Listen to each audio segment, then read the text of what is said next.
Doctor Yunus এবং তার পারিষদবর্গের অর্থলিপ্স মানসিকতা এবং হিংস্রতা, নির্মমতা, নৃশংসতার সবল যে ছাত্রদের উপর পড়বে এটা অনেক ছাত্ররা অতীতে বুঝতে পারেনি।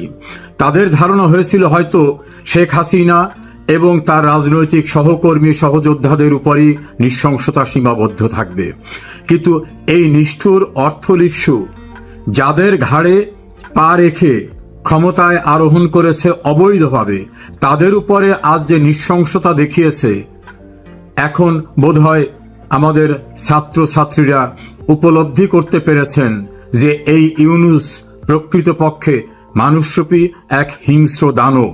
তা না হলে মাইলস্টোন স্কুল এবং কলেজের যে নির্মমতা, বিমান দুর্ঘটনার নৃশংসতায় শত শত কোমলমতি প্রাণ মৃত্যুর মুখে ঢলে পড়েছে, সেই ঘটনায় ক্ষুব্ধ ছাত্রছাত্রীদের প্রতি আজকে যে নির্দয় আচরণ করা হয়েছে, পেটানো হয়েছে, ছাত্রীদের হোস্টেল থেকে বের হয়ে সত্য ঘটনা প্রকাশ করার পথে বাধা সৃষ্টি করেছে, তা সারা বিশ্ব দেখেছে সামাজিক যোগাযোগ মাধ্যমের সাহায্যে।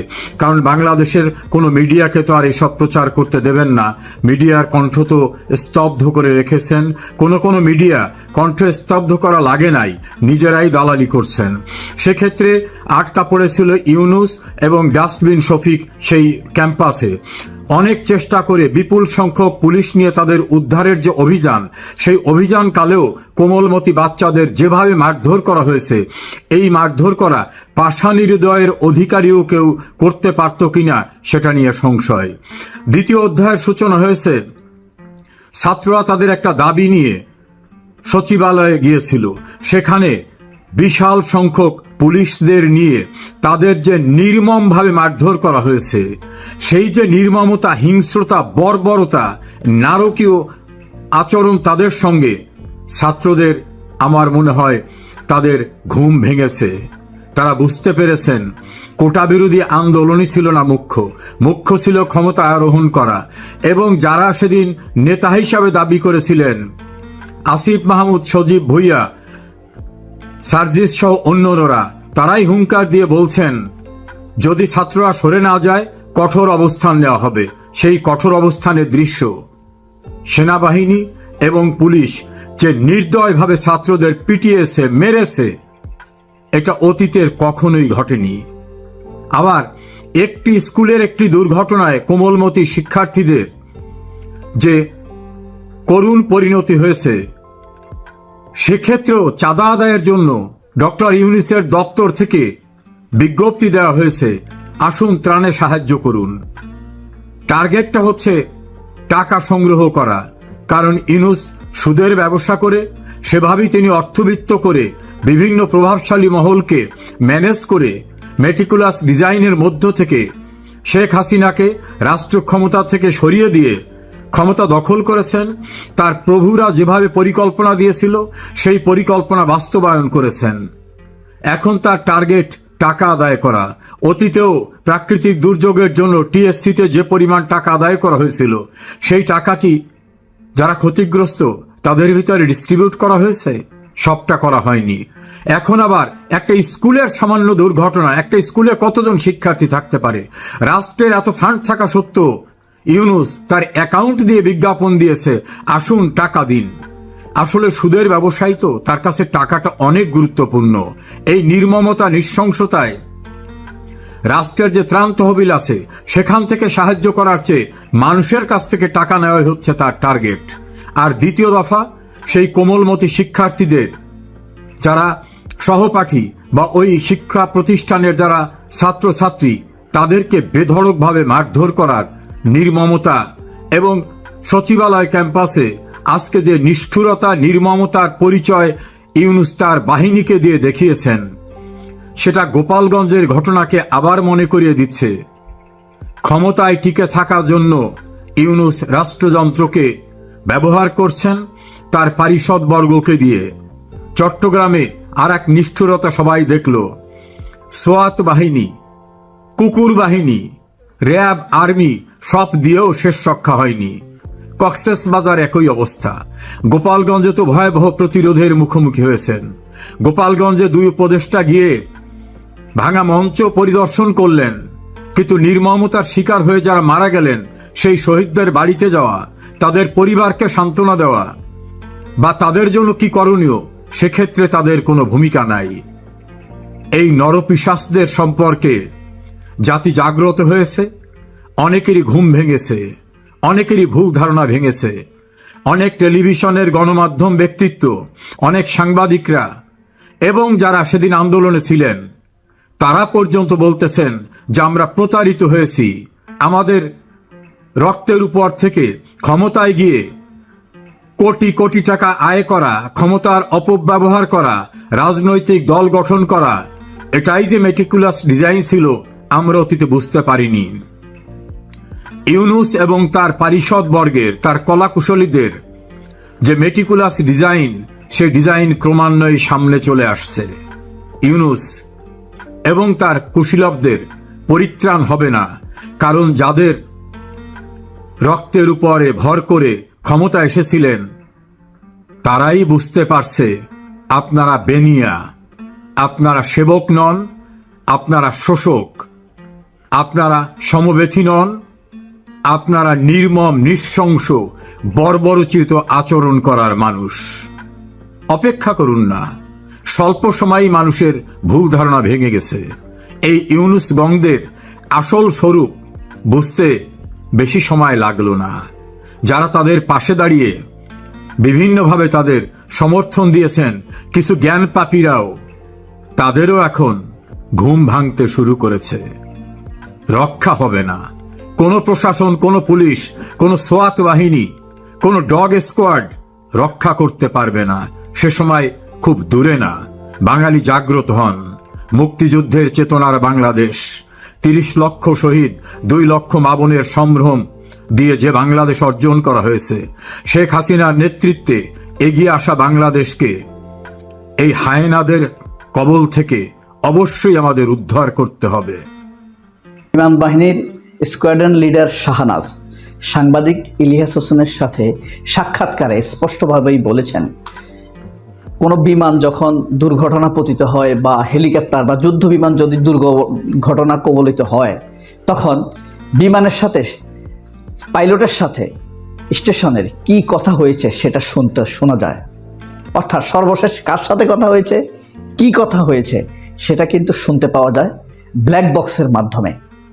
এই যে উত্তরা মাইলস্টোন স্কুল অ্যান্ড কলেজের উপরে যে বিমানটি উপচে পড়েছিল, আশ্রয় পড়েছিল, শত শত ছাত্রছাত্রী আহত নিহত হয়েছে, সেখানে পাইলট কার সাথে সর্বশেষ কথা বলেছে, কি কথা বলেছে, এই প্রশ্ন কি আসে না? কিন্তু বিমান বাহিনী থেকে রহস্যজনকভাবে জানিয়ে দেওয়া হয়েছে যে এই বিমানে ব্ল্যাক বক্স ছিল না। কিন্তু ক্যাপ্টেন মারুফ বলেছেন ব্ল্যাক বক্স থাকতে পারে না, এটা হতেই পারে না। স্কোয়াড্রন লিডার শাহনাজ আরো জানিয়েছেন তার স্বামীও 2010 সালে এভাবে নিহত হয়েছিলেন বা শহীদ হয়েছিলেন। তখন তিনি বিমান বাহিনীর কাছে জানতে চেয়েছিলেন আমার স্বামীর সাথে সর্বশেষ কি কথা হয়েছিল, কার সাথে কথা হয়েছিল, আমি তা শুনতে চাই। তখন তার সাথে কর্তৃপক্ষ ঘড়িমসি শুরু করে। তখন তিনি ধরে নেন ব্যাপারটি একটি ষড়যন্ত্র ছিল। তাহলে কি আমরা ধরে নিব যে মাইলস্টোন কলেজের উপরে যে বিমানটি আশ্রয় পড়েছিল এটি একটি ষড়যন্ত্র ছিল? প্রিয় বন্ধুরা, এটার সাথে আরো কিছু প্রশ্ন আছে। আপনারা পুরো ভিডিওতে আমার সাথে থাকবেন, অবশ্যই আপনাদের অনেক প্রশ্নের খোরাক পাবেন। এই মাইলস্টোন কলেজের মালিক কর্নেল নুরুন নবী, সে নিজেও একজন ভয়াবহ আওয়ামী লীগ, দুর্নীতিগ্রস্ত আওয়ামী লীগ এবং রামগঞ্জের বাড়ি তার। সে ভয়ঙ্কর একটা মানে এডুকেশনাল ক্রিমিনাল, মানে দুর্নীতিগ্রস্ত শিক্ষা ব্যবসায়ী, সোজা কথা যাকে বলে। এই প্রতিষ্ঠান থেকে জুলাই আগস্টে অসংখ্য ছাত্রছাত্রী প্রতিষ্ঠানের নির্দেশ না মেনে আন্দোলনে অংশগ্রহণ করেছিল। সেখানে এই মালিকের, অর্থাৎ মাইলস্টোনের মালিকের মারাত্মক ক্ষোভ ছিল। ক্ষোভ ছিল ভারতের, ক্ষোভ ছিল শেখ হাসিনার, ক্ষোভ ছিল ওয়াকারের। এখন কথা হলো, কি এমন ক্ষোভ থাকতে পারে এই স্কুলের বিরুদ্ধে? শত শত স্কুল আছে, না, শত শত স্কুলের মতো এই স্কুল না। এই স্কুলে 20,600 ছাত্রছাত্রী, বুঝতে পারছেন? 20,600 ছাত্রছাত্রী, 20,600 ছাত্রছাত্রী যখন এখান থেকে বের হয় তখন ওই এলাকা কিন্তু অচল করে দেওয়া সম্ভব। এক, দ্বিতীয়ত ওই এলাকায় 6 তলার উপরে ভবন করা সম্পূর্ণ নিষেধ, কিন্তু এই মাইলস্টোনের মালিক 12 তলা 14 তলা ভবন করেছেন। কর্তৃপক্ষ নিষেধ করেছিল, তখন সে কি করেছে জানেন? ছাত্রদেরকে মাঠে নামিয়ে দিয়েছে, যাও প্রোটেস্ট করো যে আমরা আমাদের প্রতিষ্ঠান বড় করতে চাই। ছাত্ররা বাধ্য হয়ে সরকারের বিরুদ্ধে প্রোটেস্ট করেছিল। এই হলো কর্নেল অবসরপ্রাপ্ত নুরুন নবী, এই মাইলস্টোনের মালিক। তার অপরাধগুলো বুঝতে পারছেন? তো সাংবাদিক ইলিয়াস হোসেনের সাথে সাক্ষাৎকারে স্কোয়াড্রন লিডার শাহনাজ আরো জানিয়েছেন, যখন এই যে বিমানটা আশ্রয় পড়েছিল মাইলস্টোনে, এটা ছিল ওই স্কোয়াড্রন লিডারের প্রথম সলো বিমান ড্রাইভিং, অর্থাৎ তার প্রশিক্ষণ শেষ, এটাই ছিল সলো। তো সলো ড্রাইভিং এর আগে 7-8 ঘন্টা যাবত 8 থেকে 10 জন মানুষ পুরো বিমান চেক করে, কোথায় কোন সমস্যা আছে, ব্ল্যাক বক্স আছে কিনা, স্টেশনের সাথে কিভাবে যোগাযোগ করবে, সব কিছু কিন্তু আগেই বলে দেয়া হয়। পৃথিবীতে এমন ঘটনা বিরল যে সলো বিমান প্রথম চালাতে গিয়ে অ্যাক্সিডেন্ট হয়েছে। 1992 সালে পাকিস্তানে একটি অ্যাক্সিডেন্ট হয়েছিল, মরিয়ম, তার নিয়ে একটি সিনেমা হয়েছিল। এসব ঘটনা এতই ব্যতিক্রম, নাটক সিনেমা পর্যন্ত হয়। তো এখানে যেই স্কোয়াড্রন লিডার বিমান ভূপাতিত হয়েছে, তিনি উঠেই দেখেন যে বিমানে ঝামেলা। তারপরে যখন প্রশ্ন করা হলো ব্ল্যাক বক্স কোথায়, ব্ল্যাক বক্সে কার সাথে প্রথম কথা বলতে চাইছিল, সর্বশেষ কথা কি ছিল, তখন তারা বলে এখানে ব্ল্যাক বক্স নাই। কিন্তু স্কোয়াড্রন লিডার শাহনাজ বলেছে ব্ল্যাক বক্স থাকবে না, এটা হতেই পারে না। আরেকটি বিষয় আছে, সেটি হলো যেদিন কোনো পাইলট সলো বিমান চালায়, সেদিন সলো বিমান চালানোর শেষে তার জন্য বড় ধরনের আয়োজন থাকে, বড় খাবার দাবারের আয়োজন করা হয়। তাকে তার সিনিয়র অফিসাররা সিগারেট অফার করে, তাকে পানি দিয়ে ভিজিয়ে দেয়া হয়। এটা আমি পাকিস্তানের যে এক মরিয়মকে নিয়ে যে সিনেমা হয়েছিল, একটা মরিয়ম, ওই সিনেমাতে দেখেছি, তাকে তখন পানি মেরে ভিজিয়ে দেওয়া হয়। আর পাকিস্তানি সেনাবাহিনী এমনিতে একটু, বা বিমান বাহিনী এমনিতে একটু ইসলাম ভাবাপন্ন হওয়ার কারণে সেখানে সিগারেট অফারটা দেখায় না। কিন্তু বাংলাদেশে বিমান বাহিনীর নতুন স্কোয়াড্রন লিডাররা যখন তার প্রশিক্ষণ শেষ করে প্রথম সলো ফ্লাইং করে, তখন নামার পরেই তাকে ভিজিয়ে দেয়া হয়, তারপরে তাকে সিগারেট অফার করা হয়, তারপর তার জন্য বড় ধরনের খাবার দাবার আয়োজন করা হয়। এখন কথা হলো, তার জন্য সেই আয়োজন ছিল না কেন? এরপরে হলো, অনেকে বলে না যে এটা একটা জনবহুল এলাকায়, এখানে কেন এমন হবে? এগুলো আবার ভুয়া প্রশ্ন। কারণ হলো, এই যে গত সেই 1965 সাল থেকে এখানে এটা হয়ে আসছে, যখন তেজগাঁ বিমানবন্দর ছিল, আপনারা জানে থাকবেন, বিজয় সরণি থেকে মূলত বিমানবন্দরের এরিয়া মেইনলি শুরু, বা সেনাবাহিনীর এরিয়া, এটা সেই উত্তরাতে গিয়ে শেষ হয়েছে। তেজগাঁতে একসময় বিমানবন্দর ছিল, এখন সেখানে সমরাস্ত্র কারখানা। তো এই যে তাদের সাথে যে তার আয়োজনটা, এই আয়োজনটা কিন্তু সেখানে হয়নি তার জন্য। এক, দ্বিতীয়ত হলো, তাহলে এই ঘটনা কি, আমরা কি সন্দেহ ধরে নিব? আর সন্দেহ দরকার নাই, আমাদের প্রশ্নগুলোর জবাব দেখ, এটা সঠিক তদন্ত হোক, সেই সঠিক তদন্ত আমাদেরকে জানাক, আমাদেরকে জানাতে হবে। উন্মুক্ত একটা তদন্ত কমিটি গঠন করলাম, যুগ যুগান্তর ধরে চলবে, তারপরে ডিপ ফ্রিজে চলে যাবে, এমন হতে পারে না। আমার কথা হলো, এটা কেন ঘটলো? দেখেন, একটা ঘটনা, এনসিপি সারা দেশে পদযাত্রা করছে, গোপালগঞ্জ নিয়ে এনসিপি উইনিং পজিশনে, কক্সবাজার গিয়ে ভালো পজিশনে, কক্সবাজার বাধার সম্মুখীন হয়েছে, এটা কিন্তু একটা ভালো পজিশন, উপচে পড়ছে জনতা। এটাকে বাধাগ্রস্ত করার জন্য মাঝখানে কি ঘটাই দিল? পাথর হত্যাকাণ্ড, ওই যে প্রস্তর নিক্ষেপ। এটা কিন্তু বিএনপির দোষ না, এখানে ডিজিএফআই ওয়াকার আছে। এর প্রমাণ কি জানেন? ইন্ডিয়া এই দেশে যত ঘটনা ঘটাবে, সবগুলো ঘটনাই হবে বিভৎস, ভয়ানক। হ্যাঁ, মানুষ কেন করবে? এই ঘটনা আর করিও না, আমাদের কথা মতো শোনো, নয়তো পরিস্থিতি এমন হবে। ইলিয়াস আলীকে করেছে, জ্বালিয়ে দিয়েছে, পুড়িয়ে দিয়েছে একদম পুরো শরীর। তারপরে এনসিপিকে, ডক্টর ইউনূসকে শিক্ষা দেওয়ার জন্য কি করছে? আপনার মাথা থেতলে দিয়েছে। এরপর বিডিআর বিদ্রোহের ঘটনা মনে আছে? ভারত, এরপরে আপনার এই যে আমাদের জুলাই আন্দোলন, গত 24-এর জুলাই আন্দোলন, যে যেমন মুগ্ধকে যেভাবে গুলি করেছে, খেয়াল করেছেন? একদম মানে বীভৎসভাবে, নির্দয়ভাবে। এরকম ভারতের ঘটনাগুলো অথবা ভারতের নির্দেশিত ঘটনাগুলো হয় বীভৎস, ভয়ানক। আপনার বিডিআর বিদ্রোহ যেমন ভয়ানক ছিল, ঠিক একইভাবে দেখেন সিনহা হত্যা খুব ভয়ানক ছিল, পাথর নিক্ষেপ করে হত্যা করা খুব ভয়ানক ছিল, মাইলস্টোনের ঘটনা খুব ভয়ানক, কি মনে হয় না? তাহলে আপনার মনে কি এসব প্রশ্ন আসবে না? এরপরে হলো এটিএনের একজন সাংবাদিক বলেছে যে বিমান যখন আশ্রয় পড়ে গ্রাউন্ডে, সেখানেই 12টা মৃতদেহ পড়েছিল, 12টা শিশুর মৃতদেহ পড়েছিল। এরপরে আপনার এক একটি রুমে কমপক্ষে কিন্তু 40 জন ছাত্র থাকে প্রাইভেট স্কুলে। এটা হলো সাইন্টিফিক। 40 জনের বেশি থাকলে অ্যাকোমোডেশন হয় না, হেয়ারিং এর প্রবলেম হতে পারে, টেম্পারেচার প্রবলেম হতে পারে। তো কয়েকটা রুম আছে যেখানে একজনও বেঁচে নেই, নিজের চোখে দেখেছে সে।